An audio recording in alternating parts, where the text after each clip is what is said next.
Hello, everyone, and welcome to Seven Continents, One Story. Hi there. So glad you're joining us today. Hey everyone, great to have you here. I'm Nils, professor of history from Sweden. I'm Celine, joining you from Edinburgh, Scotland. And I'm Ethan, calling in from Malta.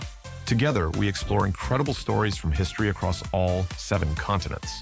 Every episode brings you a new journey through time. From ancient civilizations to modern moments that changed everything. So let's begin. Hello. Welcome to something we're really excited about. This is 7 Continents, One Story, and this is our very first episode. Hey everyone, I'm so pumped you're here. Welcome, welcome. We are thrilled to have you join us on this journey. So before we dive into any history, we thought let's do something a bit different for our first episode. Instead of jumping straight into a historical event, let's introduce ourselves properly, tell you what this podcast is all about, and why we think you'll love it. Yeah, it's like we want you to get to know us first, before we start traveling through time together. Exactly, Ethan.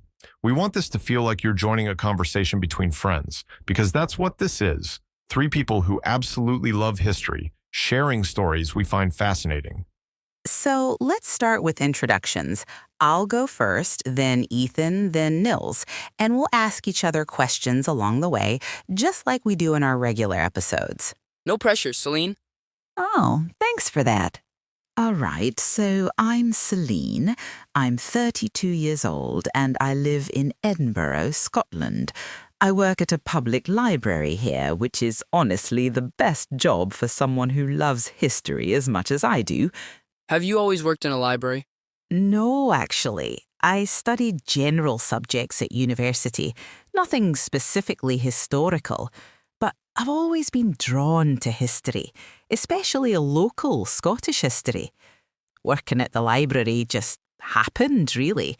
And it turned out to be perfect, because I have access to incredible historical collections every single day. What first got you interested in history, Celine? Oh, that's easy. Growing up in Edinburgh, you're surrounded by it. I walked past Edinburgh Castle every day on my way to school. I'd see these old closes, these narrow medieval alleyways, and wonder who lived there, what their lives were like. The city itself is like a history book you can walk through. That's so cool. I wish I could visit Edinburgh. You'd love it, Ethan. But here's the thing. I'm what you'd call a hobbyist historian. I don't have a doctorate or formal training. Everything I know, I've learned through reading, exploring, and just being curious. And that's actually why I'm excited about this podcast. Tell us more about that.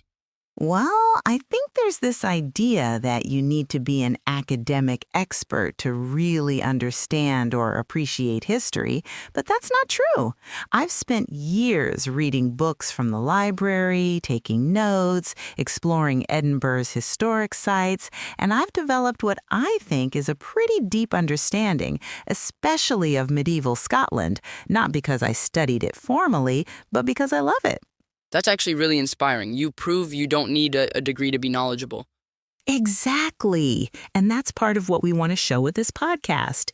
History belongs to everyone, not just academics. If you're curious, that's enough. What's your favorite aspect of Scottish history? Oh, medieval Scotland, hands down. The clan systems, the battles, the castles, but also the everyday life, how people actually lived. I think that's what fascinates me most. Not just the big events, but the human stories behind them, the people who lived through these times. Oh, and I should mention, I'm a mom. I have a 14-year-old son named Ben, so I'm balancing work, motherhood, and this passion for history. It's busy, but I wouldn't have it any other way. That's a lot. How do you find time for all the research? Lots of coffee. But seriously, the library helps. I can take books home, do research during quieter moments, and honestly, it's not work to me. It's what I love doing. It's my escape in a way. That passion really comes through, Celine. Thank you.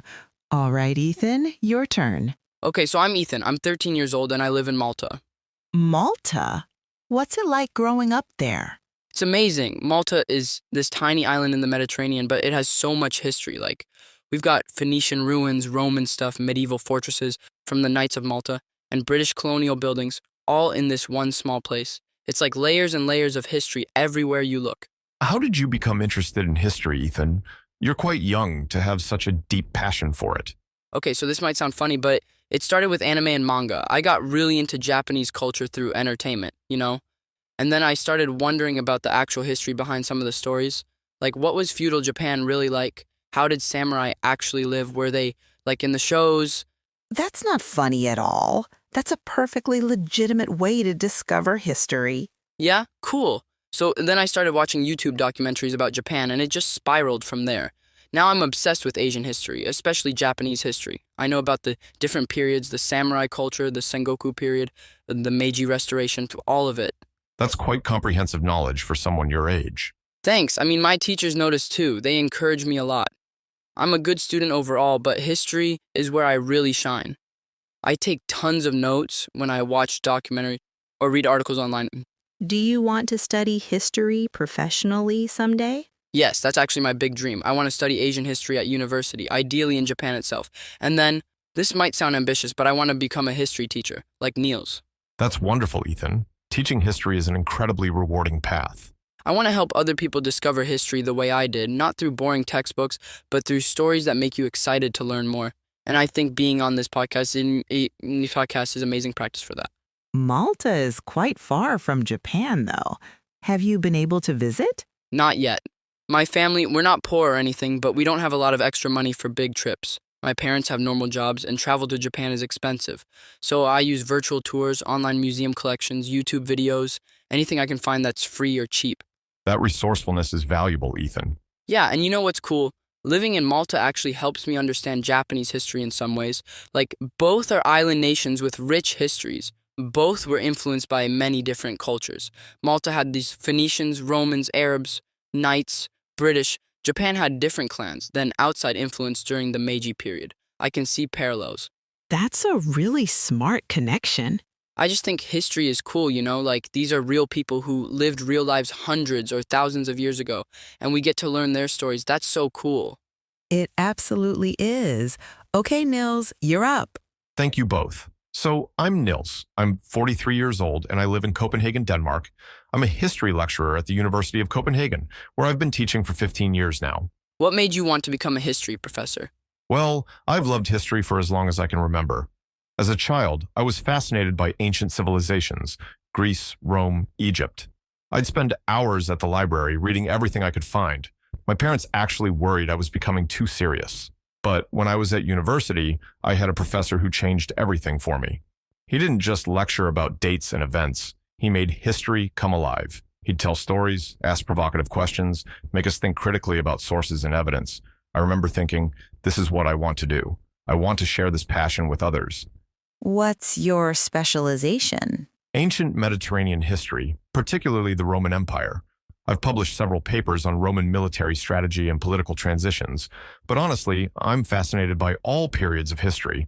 That's why this podcast excites me so much. We're not limited to one era or region. You've written actual academic papers? That's so cool. Thank you, Ethan. Though I'll admit, academic writing can be quite dry. This podcast allows me to engage with history in a more accessible, engaging way. I love that. You know, one thing I've learned after all these years of teaching is that everyone connects with history differently. Some students love the political intrigue. Others are drawn to military campaigns. Some want to understand daily life in past societies. There's no wrong way to engage with the past. That's such an important point. And that's what I hope we achieve with this podcast. We present history in a way that's rigorous and factual, but also engaging and accessible. Whether you're a casual listener or a serious history enthusiast, there should be something for you. Have you traveled a lot for your research? Yes, quite extensively. I've been to Rome many times, of course. Greece, Turkey, Egypt, Tunisia, anywhere with significant Roman history. And those experiences profoundly shaped how I understand history. Standing in the Forum Romanum or walking through Pompeii, you connect with the past in a way books alone can't provide. I visited Copenhagen once for a conference and fell in love with the city. That's how I ended up staying. It's a wonderful place to live and teach. great universities, incredible museums, and a culture that values education and intellectual curiosity. What's your favorite thing about teaching? Oh, that's easy. It's the moment when a student suddenly understands something in a new way. You see their eyes light up, and you know you've helped them grasp a concept or see a connection they hadn't before. It's incredibly rewarding. But I'll be honest, university teaching has limitations. I reach perhaps 200 students a year. With this podcast, we can potentially reach thousands, maybe tens of thousands. That democratization of knowledge excites me enormously. That's what I love about podcasts too. Exactly, Ethan. So now that you know who we are, let's talk about what we're actually doing with this podcast. 7 Continents, One Story is about exploring human history from a truly global perspective. We're not focusing on just European history or just Asian history. We're looking at the entire world. Every continent has amazing stories. Even Antarctica has history, like the age of exploration and scientific research. Exactly. And what's important is that we're not just covering the famous events everyone knows. We're also exploring lesser-known stories that deserve attention. You know, traditional history education often focuses heavily on Western civilization, and while that's important, it's only part of the human story. We want to show the interconnectedness of global history, how events in one part of the world influenced others, sometimes in surprising ways. And we're not just doing political history, kings and battles and treaties. We're also exploring cultural history, technological innovations, social movements, everyday life, the full richness of human experience. Yeah, like I want to talk about the development of printing in both China and Europe, or how spice trade connected continents, or how different cultures approached astronomy. Those are perfect examples, Ethan. History isn't just about what happened. It's about understanding how human societies developed, adapted, and influenced each other over time. And we want to make it accessible. No assuming you already have a degree in history. We explain context, we define terms, we make sure everyone can follow along. But accessible doesn't mean simplified or dumbed down. We're going to dive deep into these topics. We'll discuss primary sources, debate interpretations, acknowledge where historians disagree. We're treating our audience with respect, assuming curiosity and intelligence. Nils, you mentioned something called the Trinity format when we were planning this. Can you explain that to listeners? Oh yes, this is something I'm particularly excited about. The Trinity format is our special structure that makes each episode more engaging and interactive.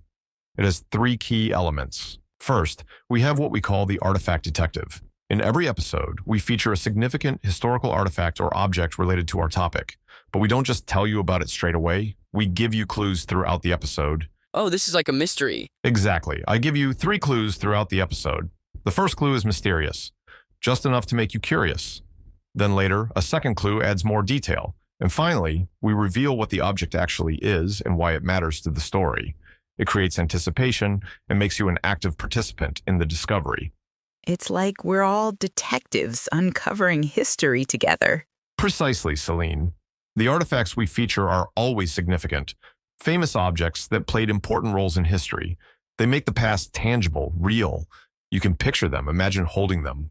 The second element is what we call the unsung hero. In every episode, we shine a light on someone who is crucial to the events we're discussing, but who has been largely forgotten by history. Like supporting characters who deserve more recognition? Exactly. We introduce them early in the episode, but we don't immediately reveal how important they were. As the story unfolds, you gradually realize this person changed everything. By the end, we make sure you remember their name, because they deserve to be remembered. I love that aspect. So many people contributed to history but never got credit. And that's why we do it.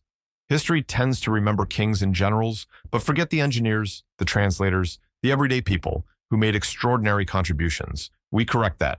Finally, we have Choose Your Own History. At a critical moment in each episode, we present you with a dilemma, a real decision that a historical figure had to make.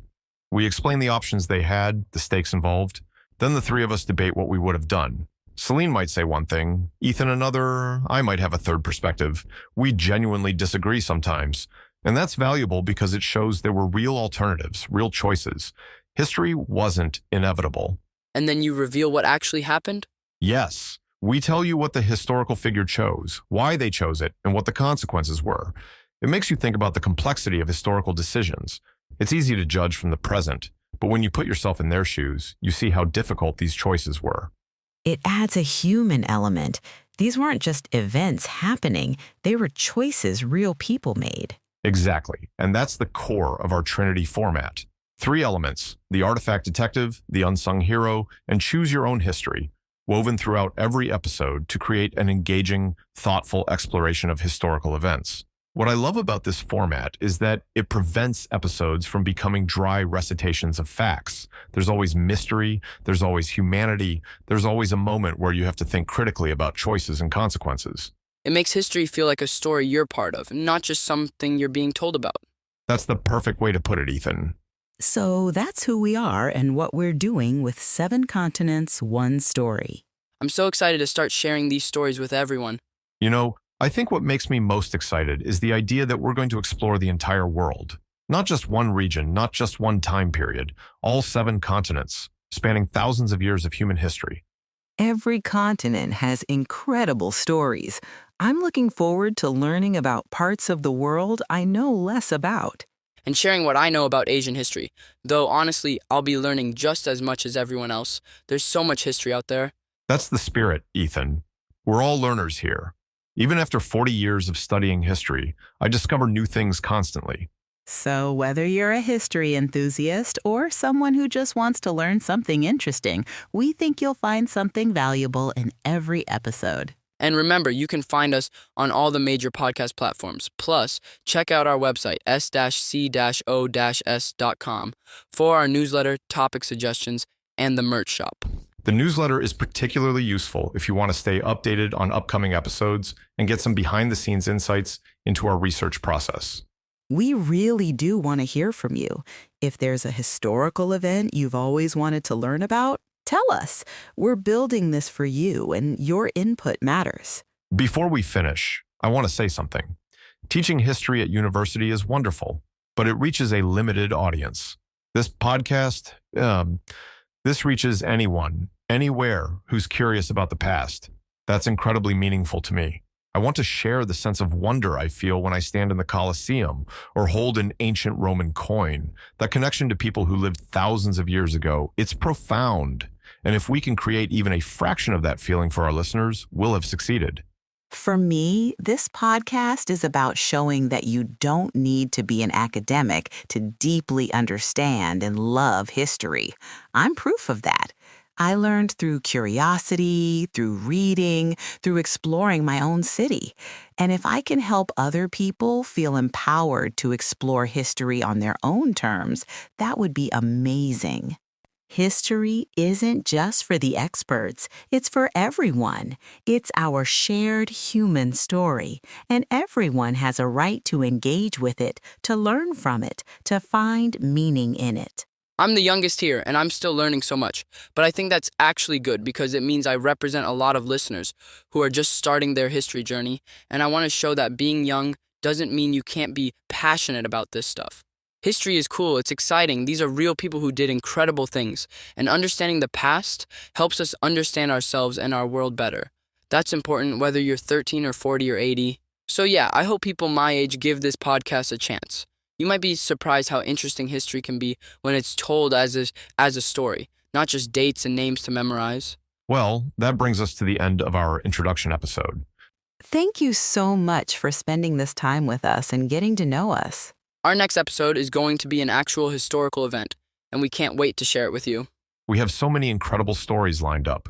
Stories of triumph and tragedy, of ordinary people doing extraordinary things, of moments that changed the world forever. So subscribe, follow us, however you listen to podcasts. Make sure you don't miss any episodes. And visit s-c-o-s.com to sign up for our newsletter, suggest topics, or check out the merch. And as we'll say at the end of every episode from now on, Until our next journey through time. Until our next journey through time, keep history alive.